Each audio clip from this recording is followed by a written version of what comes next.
السلام علیکم، DNN news کے ساتھ میں ہوں نادرہ عامر۔ اب رخ کرتے ہیں خبروں کی طرف۔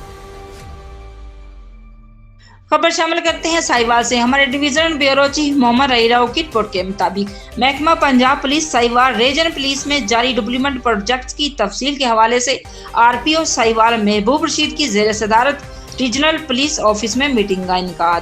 میٹنگ میں SPIR Muhammad Zia ul Haq, SP headquarter ریجن، بلڈنگ کلرکس اور مختلف ترقیاتی ویلفیئر پروجیکٹ کے ٹھیکیدار موجود تھے۔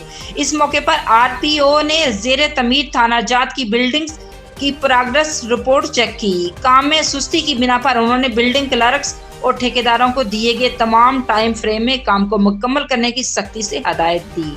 فوکل پرسن کو سختی سے ہدایت دیتے ہوئے کہا کہ اپنی زیر نگرانی تمام کام کو دیکھے۔ ناقص اور پرانی بلڈنگز خطرے سے خالی نہ ہونے کے ساتھ ساتھ سہولیات سے بھی محروم ہے، جس کی وجہ سے پولیس عملے اور سائلین کو پریشانیوں کا سامنا کرنا پڑتا ہے۔ اس لیے تمام زیر تعمیر بلڈنگز میں معیاری اور پائیدار مٹیریل استعمال کیا جائے اور جلد از جلد مکمل کیا جائے۔ RPO اب تک کے لیے اتنا ہی۔ مزید جاننے کے لیے ہمارے ساتھ رہیے گا۔